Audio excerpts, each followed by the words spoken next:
있죠. 그 점에서 39장은 예레미야의 마지막 부분은 좀 지독한 풍자다 생각을 해요.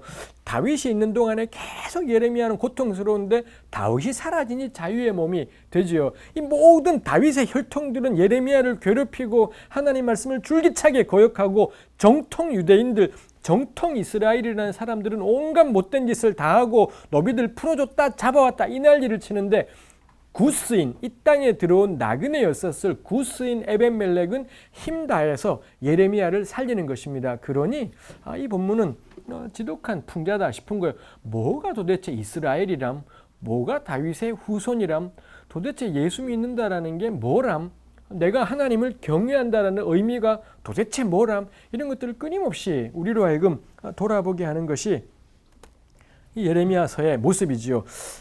제가 첫머리에 나누었던 것처럼 한 번의 기적도 일어나지 않습니다. 단 하나의 초자연적인 기적도 일어나지 않고, 예레미야는 지금 풀려나지만 우리 좀 이따 하겠지만 곧바로 그의 삶은 겁나 고달퍼지게 되는 것이 있습니다. 그리고 오히려 정의가 자꾸 구부러지는 듯한 이런 사건들이 이 마지막에 계속 일어나게 되는 것이 있어요. 단 한 번의 초자연적인 기적도 없이 굉장히 담담하게 이 본문 37장부터 44장까지의 본문은 그 마지막 날의 일들을 아주 담담하게 그려주고 있고, 그 망해가는 속에서도 아무런 초자연적인 기적 없는 속에서 그냥 담담하게 여호와의 법을 따라 살아가는 몇몇 사람들이 있고요. 그리고 그 와중에 와장창 무너지며 깨지는 하나님의 교회들, 그 다음에 하나님의 사람이라는 다윗의 후예들, 이거를 굉장히 담담하게 우리에게 보여주는 것이 있죠. 이 멸망의 날에 뺄 수 없는 것이 우리 39장 10절 말씀에서 또한 찾아볼 수가 있습니다. 우리 39장 10절 혹시 성경책이 있으신 분들은 같이 한번 39장 10절 읽어보면 좋겠습니다. 읽으실 수 있는 분들은 함께 읽겠습니다. 사령관 느부사라단이 그 날에 포도원과 밭을 그들에게 주었더라. 아멘. 느부사라단, 바벨론의 사령관, 현지 사령관이었겠지요. 이분이 예루살렘을 박살내고는 성 안에서 저항하던 사람들은 죽이거나 포로로 끌고 가거나 그렇게 처리했고, 그러면은 여기를 잿더미로 만들어버린 채 떠나갔냐, 그런 것이 아니라 아무 소유가 없는 빈민을 유다 땅에 남겨두고 그 사람들에게 포도원과 밭을 주었다라고 그렇게 10절에서 이야기를 하고 있죠. 아무 소유가 없다라는 건 그 점에서 땅이 없다라는 뜻일 겁니다. 아무 자기가 경작하고 가꿀 땅이 없던 가난한 사람들, 그 사람들을 남겨둔 것 이었다라는 거죠. 원칙적으로 이스라엘은 땅이 없다라는 건 말이 안 돼요. 레위기에 나오는 것처럼, 여호수아서에 나오는 것처럼 모든 이스라엘은 가나안 땅에 들어갔고 지파와 가족대로 땅을 유업으로 하나님께 받았고, 그건 사고 팔 수 없는 것이기 때문에 땅이 있었어야만 되는 것이지요. 근데 금방 이스라엘은 가나안 땅에 들어가자 토지 사유라는 바알의 풍습들을, 이방의 풍습들을 배워왔고, 그래서 토지가 아마 급속도로 매매가 되었을 겁니다. 그 와중에 토지 매매는 하나님의 뜻이 아니라고 여겼던 아주 소수의 전통적인 꼴통 보수인, 이게 보수인 거죠. 이런 게 진짜 보수이겠죠. 그런 사람들은 아마 살기가 참 힘들었을 겁니다. 우리 열왕기상 20장에 나봇 같은 사람이 이런 시골짝에 있던 농부가 정말 그 말씀이 하나님 말씀이라고 믿은 거고, 그래서는 토지 매매를 거부했다가 해피엔딩이지 않지요. 나봇 죽어요. 나봇도 죽고 아들도 죽고 전부 다 죽고 그 땅은 왕실로 넘어가게 되고 이런 일이 열왕기상 20장에 있지요. 금방 토지 사유제가 이스라엘에 그냥 문화가 되어버렸고 당연한 걸로 되어버렸고, 요거 저항했던 사람들은 박살나버리는 겁니다. 박살나서 가문이 그냥, 나봇 가문은 완전히 멸문지화를 당해버리는 이런 일이 일어나게 된 것들이 있죠. 이거 단적인 사건이겠죠. 토지 사유화로 대표되는 바알의 문화가 얼마나 급속도로 퍼져나갔는지를 보여주게 돼요. 마침내 하나님께서 예루살렘을 박살내버리지 않습니까? 그리고는 이 토지를 독점하고 과점하고 다 차지하고 있던 다윗 가문의 후예들과 귀족들, 성안 도시민들 싸그리 다 죽여버리든지 바벨론 땅에 포로로 끌려가게 해요. 그러고는 남은 예루살렘과 유다 인근 지역을 어떻게 처리합니까?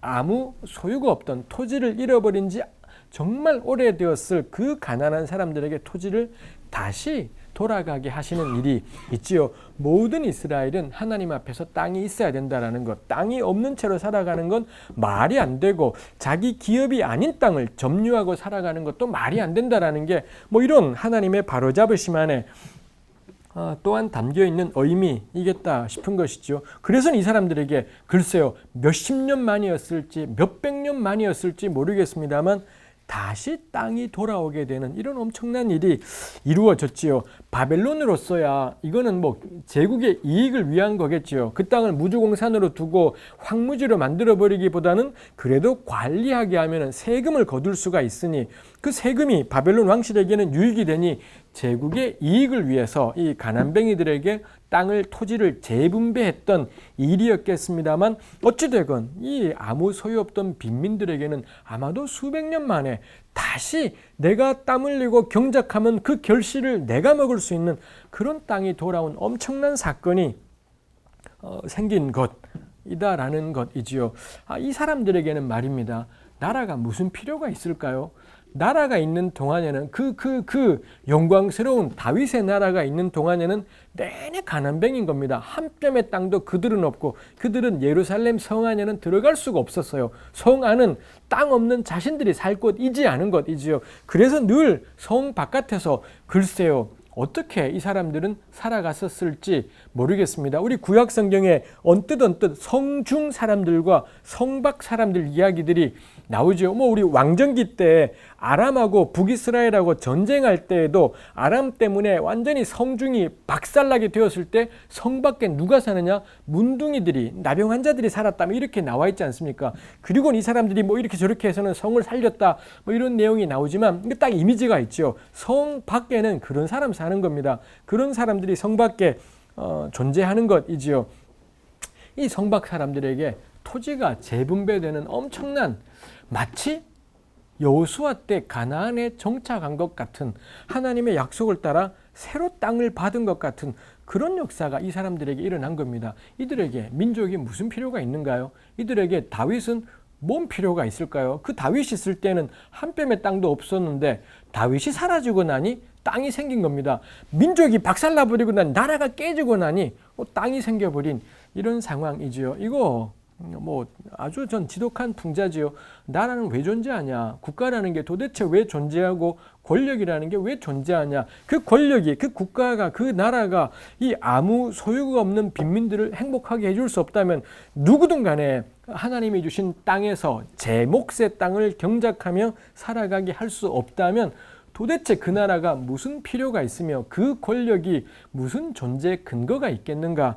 우리가 생각해 보게 되는 것이지요. 그래서 이 소수의 권리를 지켜내는 나라라면 소수의 이 기득권층들의 행복을 지키기 위한 나라라면 그 나라는 아무런 의미가 없는 나라 이거 말 것이겠습니다. 오늘날 대한민국도 멀지 않겠죠. 도대체 대한민국이 참 좋은 나라가 되는 게 누구에게 유익이 되나 누구를 위해서 도대체 대한민국이 좋은 나라여야 되나 싶은 것이 있습니다. 도대체 대한민국의 대통령은 왜 존재하는지 그 사람이 이런 아무 소유가 없는 빈민들에게 인간다운 삶을 살 수 있도록 그 일에 힘쓰지 않는다면 도대체 대통령이라는 집단이 그 직책이 무슨 필요가 있나 싶은 겁니다. 국회의원이 도대체 무슨 필요가 있으며 장관이니 뭐니 하는 사람들이 무슨 필요가 있을까 싶어요. 그거 하지 않으면 그들은 하나님의 명을 거역하는 자들이지요. 하나님께서 주신 사명을 감당치 않아요.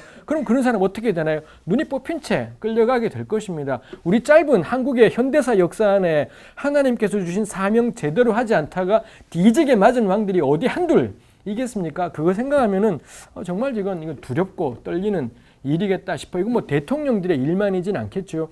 우리도 마찬가지죠. 저나 우리 그리스도인들도 모두에게 해당되는 일이겠다 싶어요. 교회가 멀쩡하면은 도대체 이 아무 소유가 없는 빈민들에게 무슨 유익이 있는 걸까요? 예수 믿는 사람이 대한민국에 가득해지게 되면 온 땅에 푸르고 푸른 그리스도의 계절이 오면 도대체 아무 소유가 없는 빈민들에게는 어떤 좋은 일이 있는 걸까? 그 사람들에게는 무슨 유익이 생기길래 우린 이 땅에 그리스도의 계절이 오게 되었으면 좋겠다라고 지금도 찬송을 부르고 있는 걸까 생각해 보게 되는 것이 있지요.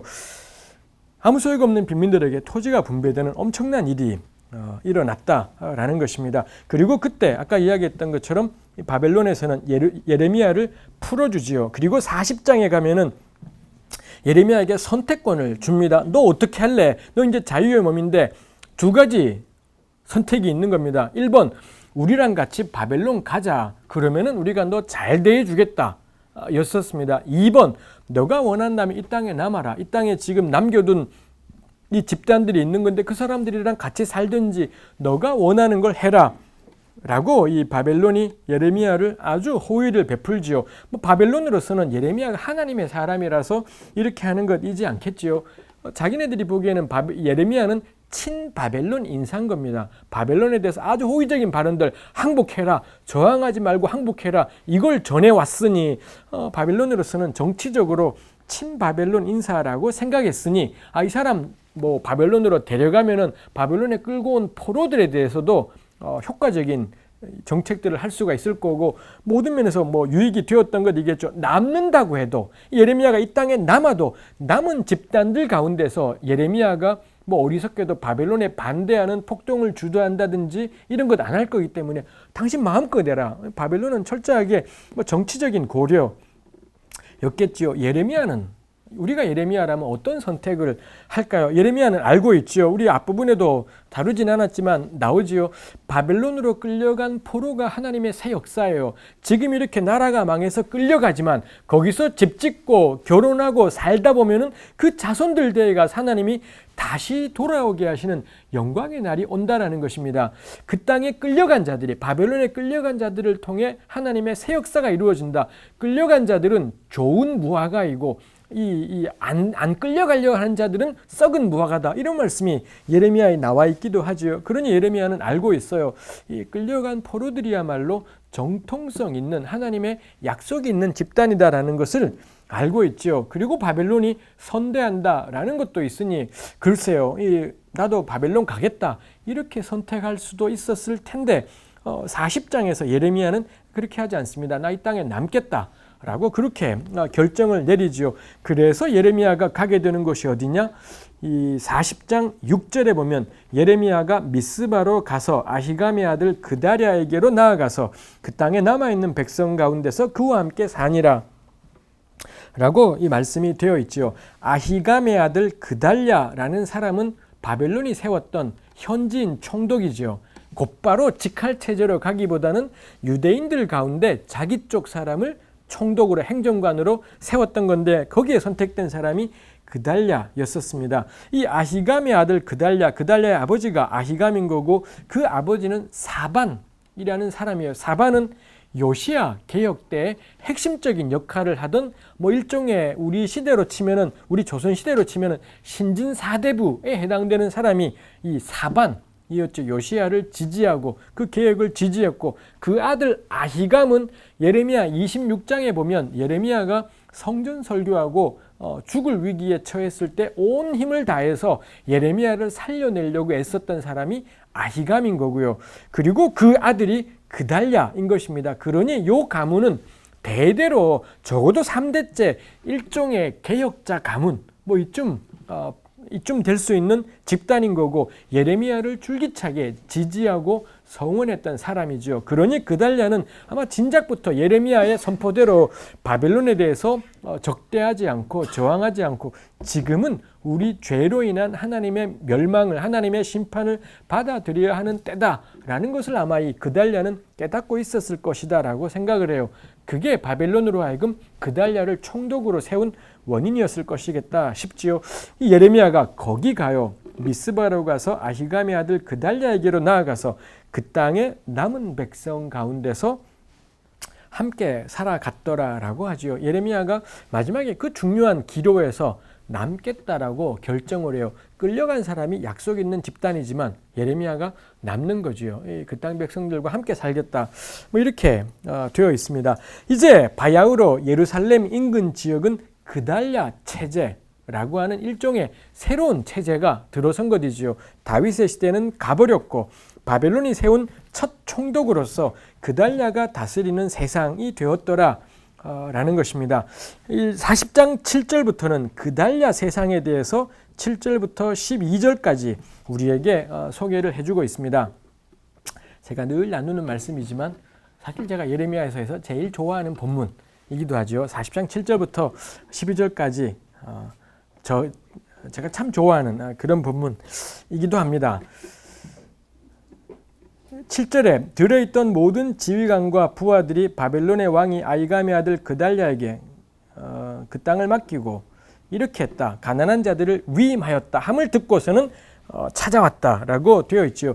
들에 있는 여기 들이 광야입니다. 광야에 있던 군대 지휘관들, 즉 짐작하기로 아마 유대 광야 지역 이런 데를 근거지로 해서 바벨론에 대해서 저항하던 소수의 전투 집단들이 있었던 것이지요. 일종의 게릴라라고 할 수 있겠습니다. 이런 전투 집단들이 이제 바벨론이 완전히 장악했고 남은 사람 다 끌고 가버리고 남은 자들은 그달랴에게 맡겼다. 일단은 평화가 찾아왔다라는 소식을 듣고서는 이 전투 집단들이 소규모 전투 집단들이 그달랴 체제 안으로 찾아오는 것입니다. 그들 가운데 대표적인 인물이 8절에 보니 느다냐의 아들 이스마엘, 가레아의 아들 요하난, 요 두 사람이 요 소규모 전투 집단의 핵심적인 각각의 자기 사병들을 거느리던 지휘관들이죠. 느다냐의 아들 이스마엘하고 가레아의 아들 요하난, 이스마엘과 요하난 요 두 명으로 대표되어지는 사람들이 그달랴에게 찾아온 것입니다. 그러자 그달랴가 그 사람들에게 일러주지요. 9절에 그달랴가 그들과 그들의 사람들에게 맹세하며 이르되 너희는 갈대아 사람 섬기기를 두려워하지 말고 이 땅에 살면서 바벨론의 왕을 섬겨라. 그리하면 너희에게 유익하리라. 이 그달랴의 정책이지요. 예레미야하고도 이거 아주 잘 소통되어 있는 예레미야가 줄기차게 말해왔던 바이기도 하지요. 이거 권면해요. 싸우려고 하지 마라. 인거고 10절 보라 나는 미스바에 살면서 우리에게로 오는 갈대아 사람을 섬기리니 너희는 포도주와 여름 과일과 기름을 모아 그릇에 저장하고 너희가 얻은 성읍들에 살라 하니라.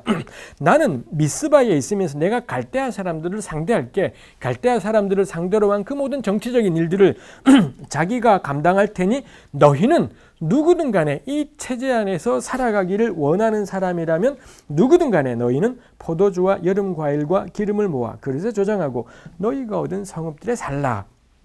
이렇게 이야기를 하고 있죠. 여기서 주목할 만한 게 너희가 얻은 성읍 이렇게 성경이 표현하고 있지 않습니까? 너희가 얻은 성읍이라니요. 너희가 얻다니 그럼 이 사람들이 전투하다가 쟁취했다라는 거냐? 이런 생각을 하게 됐지만 이건 말이 안 되겠죠. 바벨론으로 인해서 완전히 예루살렘과 인근 지역이 완전히 장악이 된 거고 이 사람들은 유대 광야 지역에 있던 사람들이 그달랴 체제 안으로 일종의 투항해온 셈이겠습니다. 그러니 그들이 얻은 성읍이 광야에 있던 광야는 사람이 살 수 있는 곳이지도 않죠. 그렇다면 남은 가능성은 제가 볼 때는 다른 예레미야 주석에도 그렇게 다루어져 있지만 그달랴 체제 안으로 들어왔을 때 그달랴가 바벨론이 위임한 권한을 가지고서 예루살렘과 인근 지역의 토지를 분배해 주었겠다라는 겁니다. 누구든 여기 안에 들어와서 바벨론에게 저항하지 않는다면 어떤 사람에게든 성읍들을 분배한 거지요. 그럴싸하게 말하면 일종의 토지 재분배가 저는 이 그달랴 세상에서 이루어졌겠다라는 것입니다. 너 어디 살고 싶냐? 거기냐? 너 거기 가 살아라. 너 거기 가 살아라. 해서는 이 토지를 재분배했던 것이지요. 그러고는 포도주와 여름 과일과 기름을 모아 저장해라. 이렇게까지 이야기해요. 토지를 분배했더니 그 토지에서 열심히 농사지어서는 포도주, 과일, 기름 모아서 저장해라. 이런 표현들이 나와 있는 것을 볼 수가 있습니다. 포도주와 여름 과일, 기름 이건 곧잘 구약에서 하나님이 주신 약속의 땅에서 누리게 되는 풍성함 이런 것들을 상징하는 게 포도주, 여름 과일, 기름이지 않습니까? 바로 앞에서는 예루살렘이 불타는 장면이었던 겁니다. 예루살렘이 불탔으니 전 지역이 완전히 전쟁의 참상이 뒤엎고 있을 것 같은데 근데 10절에서는 거기랑 너무 안 어울리는 단어인 포도주, 여름 과일, 기름 이런 단어가 놓여 있어서 굉장히 뜻밖인 상황을 우리에게 보여주고 있습니다. 놓여 있는 걸로 보아서는 그야말로 멸망 직후인데 말입니다. 어떻게 이렇게 세상이 마치 언제 전쟁이 있었냐는 듯이 이렇게 평화로울 수 있는 것인지 궁금할 정도로까지 너무 평화로운 세상 이더라라는 거예요. 그러니 11절 모압과 암몬과 에돔과 모든 지방, 모압, 암몬, 에돔은 유대를 둘러싸고 있는 지역이지요. 그 지역에 있는 유다 사람들도 이 소식을 듣고서는 12절 그 모든 유다 사람이 쫓겨났던 각처에서 돌아와 유다 땅 미스바에 사는 그달랴에게 이르러 포도주와 여름 과일을 심히 많이 모으니라 라고 되어 있습니다. 이제는 이게 소문이 나기 시작, 평화가 왔다라는 소식이 들려가자 쫓겨났던 각처에 있던 모든 유대인들이 다 이 그달랴 세상으로 오게 되고, 그러면은 토지가 재분배되어지고 자기가 받은 곳에 가서 포도주와 여름 과일들을 많이 모으는 뭐 이런 상황들이 된 거죠. 주목할 것이 쫓겨났던 각처라고 되어 있다라는 겁니다. 쫓겨나다니 누가 쫓아낸 적이 있나 싶은 거예요. 예레미야서 안에서는 적어도 유대 땅에 살던 유다인들이 모압이나 에돔이나 암몬으로 쫓겨나게 되었다는 언급은 우리가 찾아볼 수 없지요. 열왕기 역대기에도 이 왕국 시대 말기에 뭐 추방되었다, 쫓겨났다 이런 건 우리가 찾아볼 수가 없습니다. 다만 아마 저게 현실이었겠죠. 살다가 계속 외적의 침략이 있고 나라가 살기 어려웠고, 그 다음에 이 시드기야를 비롯한 여호야김 같은 요 집단들은 자기네끼리 부귀영화를 누리고 노예는 풀었다 잡았다 이 난리를 치니 그 체제 아래서 못 살겠다 싶었던 사람들이 고향을 떠난 거겠죠. 그걸 아마 쫓겨났다라고 표현했을 수 있겠어요. 어찌 보면 뭐 그 말이 맞을 수도 있겠죠. 도저히 그 땅에서는 못 살겠으니, 마치 아둘람 굴에 있는 다윗에게 찾아가듯이, 야반 도주에서 찾아가듯이 도저히 못 살겠다 하고는 모압으로, 암몬으로, 에돔 지경으로 전쟁을 피해 도망가 버리는, 글로 떠나가 버리는 이랬을 것이지 않을까 싶은 것이지요. 근데 굳이 예레미야서는 쫓겨났던 땅에서 돌아왔다 이렇게 표현하고 있지요. 예레미야 30장, 31장에도 그렇고 이사야서 11장, 27장 이런 데에서 그 날에 대해서 하나님께서 은혜를 베푸시는 그 날이 되면 이스라엘이 쫓겨났던 각처에서 돌아오리라, 쫓겨났던 땅에서 다시 돌아오게 된다라는 게 하나님의 회복의 그날을 표현하는 아주 중요한 표현이다라는 것입니다. 전 여기 쫓겨났다라는 표현을 쓴 게 의도적이지 않을까 싶은 거지요. 마치 이런 표현은 이 시대가 획기적인 시대, 굉장히 의미 깊은 시대라고 묘사하고 있는 것 같아요. 그냥 일시적인 평화가 아니라 쫓겨났던 각처에서의 모든 유대인들이, 그 모든이라는 말이 또 있지 않습니까? 이거 구약 성경의 전형적인 침소봉대 이지요. 이거 제가 전공이 침소봉대이기도 합니다만 아주 작은 사실이 전부인 것처럼 호들갑을 떨기 뭐 이런 것이겠습니다만, 글쎄요, 몇 명이 돌아오든 상관없어요. 몇 명이 현실적으로 돌아왔냐, 그게 진리이진 않지요. 한 명이 돌아와도 두 명이 돌아와도 거기에 담긴 의미가 핵심인 거죠. 그러면은 모든 유다인이 돌아왔다라고 구약 성경은, 그리고 예언자들은 과감하게 선포하는 것이 있습니다. 쪽수가 결판 내는 게 아니라 그게 지닌 가치가, 그 사건이 가지고 있는 의미가, 그 사건이 어떤 사건인지를 보여주는 거죠. 모든 유다인들이 쫓겨났던 각처에서 다 돌아왔다. 이런 표현들은 이 그달랴 시대를, 획기적인 시대, 하나님의 새로운 회복이 도래한 것 같은 그런 인상을 이 구절이 명백히 우리에게 주고 있다는 것입니다. 그리고 와서는 포도주와 여름 과일을 심히 많이 모았다. 이것도 비현실이지요. 이건 전쟁의 참화가, 우리 한국 전쟁 때 그때 흑백 필름 보면 전부 다 서울이 잿더미가 됐고 갓난아이 혼자 앉아서 울고 이런 광경이지 않습니까?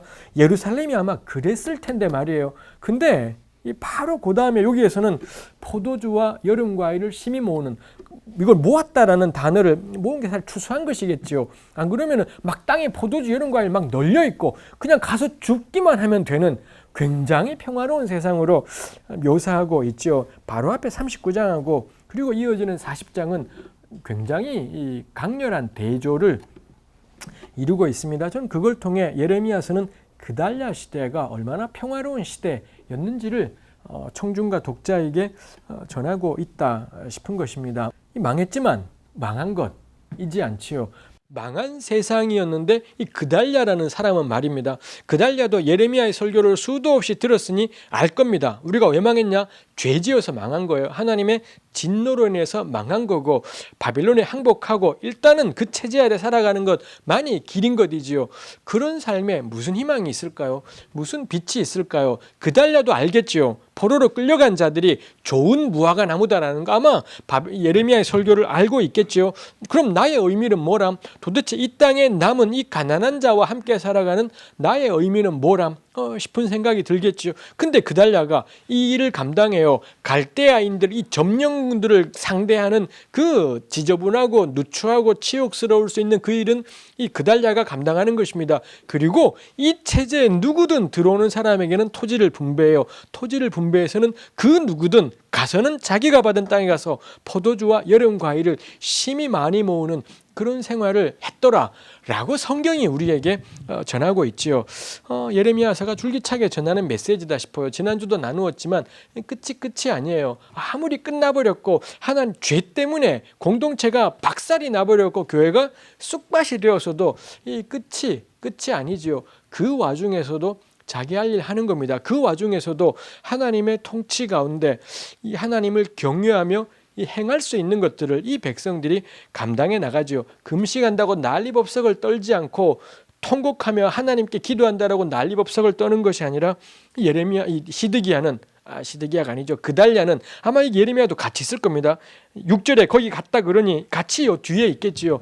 할 일 해요. 찾아오는 사람들에게 토지 재분배하고 그 누구든 이 체제 안에 들어올 수 있고 포도주와 여름 과일 글쎄요. 이거 누가 심은 포도주를 누가 심은 여름 과일을 이 사람들이 거두는 걸까요? 우리 신명기에 나오는 너희가 그 땅에 들어가면 너가 심지 아니한 과실을 얻게 되고 너가 짓지 아니한 집을 얻게 되리라. 우리는 말씀이 신명기에 있는데 이거 성취된 느낌이 든다라는 거죠. 내가 수고하지 않은 집을 얻게 되고 내가 심지 않은 과실을 거두게 되는 이런 일들이 마치 일어난 것 같더라라는 것입니다. 그달랴 시대는 상상외로 놀라운 시대였었고 아마 이 시대는 누구든 원하는 대로 토지가 재분배가 되었던 시대이겠지요. 이런 시대는 토지는 소유의 의미가 없지요.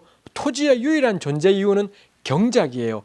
이용이겠지요. 어차피 다 주인이 없어져 버렸고 이게 누구든 원하면 재분배되는 실정이니 원할 때 누가 와서는 난 이만큼 주세요. 막 이렇게 안 되었을 겁니다. 너 식구 몇 명이냐? 이만큼인 거고 그걸 위해서는 몇 명 어느 정도의 땅이 필요한 거고 너 어디를 할래? 저기요. 그래 거기 가서 살아라. 이렇게 되었겠지요. 요 그달랴 세상에서는 요건 뭐 저의 전적인 상상이지만 더 이상 토지는 소유로서는 가치가 없는 겁니다. 오로지 토지의 가치는 이용 가치, 경작을 위한 땅이 토지다라는 게 아주 명료하게 드러나던 시대가 이 그달랴 시대였지 않았을까. 그리고 그게 하나님께서 진작부터 레위기에서 줄기차게 이야기해 오셨던 토지는 사적인 소유를 위해 존재하는 것이 아니라 이용을 위해 존재하는 것이다라는 걸 너무 잘 보여주고 있는 시대인 거. 그렇게 되었더니 그 누구든 간에 쫓겨났던 각처에서 다 돌아왔대요. 글쎄요, 이 구절은 뭐 굉장히 많은 사람이 돌아왔지만 전부 다 포도주와 여름 과일을 심히 많이 모을 수 있는 세상. 누구든 토지를 과점하지 않고 독점하지 않고 필요에 따라 토지를 소유하면 누구든 간에 포도주와 여름 과일을 심히 많이 모을 수 있는 그런 세상이 된다라는 것입니다. 근데 이거를 누군가가 사고 팔아서는 독점하기 시작해요.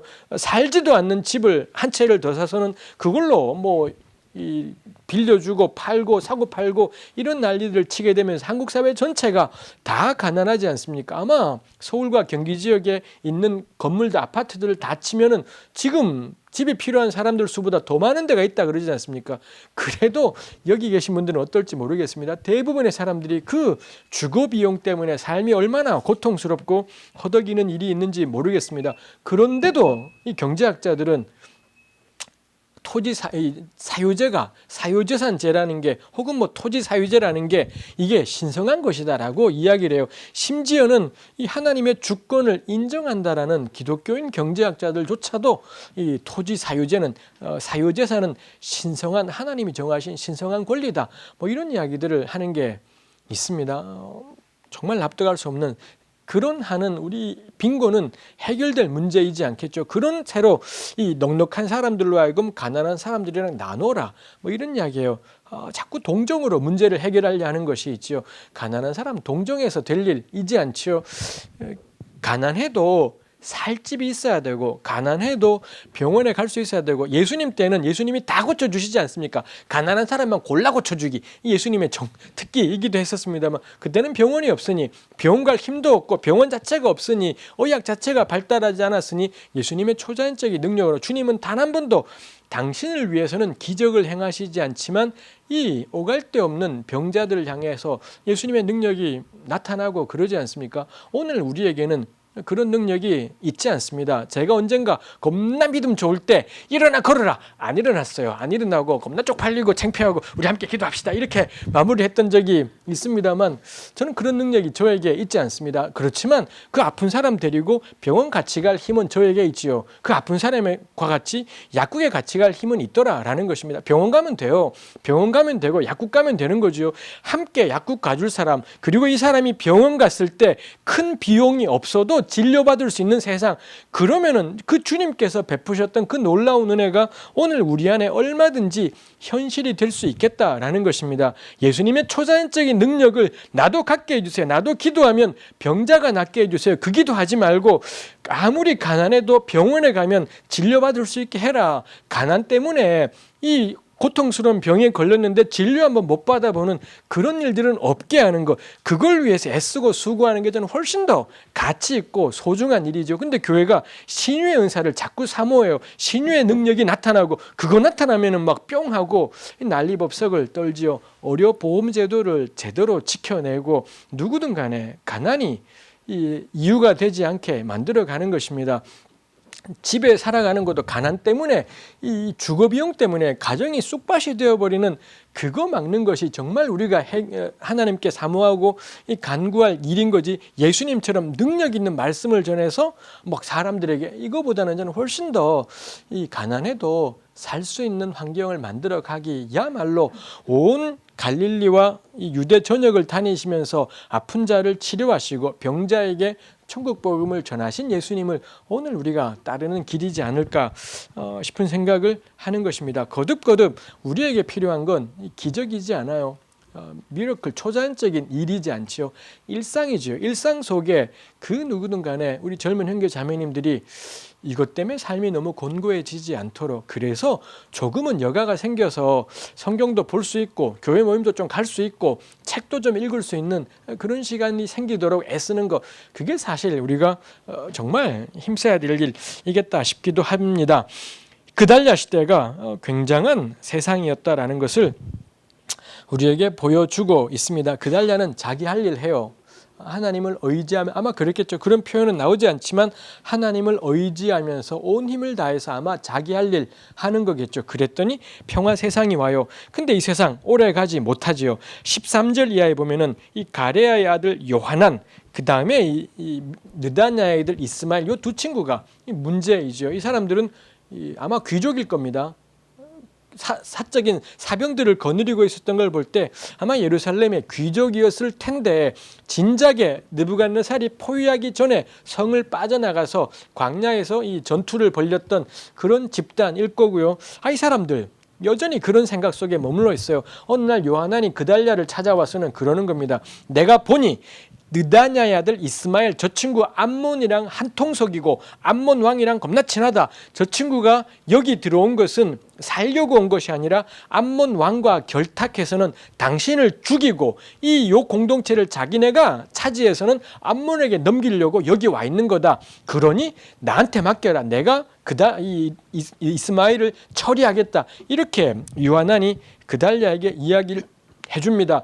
요하난이 이거 어떻게 알았을까요? 저는 쉽다 쉬워요. 걔 눈엔 똥밖에 안 보이는 것이죠. 이 정치꾼들에게는 탁 보이는 겁니다. 쟤는 꾼이구나 라는 게 직감적으로 딱 알아차린 거죠. 이 이스마엘의 속셈이 뭔지. 그리고 요하난의 말이 정확했지요. 실제로 이스마엘은 그런 음모를 가지고서 여기에 들어왔고 같은 개이던 이 요하난의 눈에는 명확하게 제가 왜 왔는지가 딱 보였던 것이죠. 그달랴에게 이야기했더니 그달랴가 이걸 안 믿어요. 믿지 않고 너 말이 옳지 않다. 허락할 수 없다 하고는 요하난이 이스마엘을 처리하는 것을 반대하게 되는 것이 있죠. 41장 결국 그달랴 죽어요. 이스마엘이 찾아왔을 때 이 독대할 기회가 생겼고 이스마엘은 자기 부하들을 8명인가요? 그렇게 데리고 와서 독대를 신청 10명이군요. 10명이나 데리고 왔는데 이 그달랴는 천연스럽게 혼자서 이 사람들을 맞았던 거고 사람이 없을 때 10명과 함께 이스마엘이 그달랴를 암살해 버리고 이 공동체를 쑥밭을 내버리는 것이 우리 41장 그 다음부터 나오고 있는 내용이지요.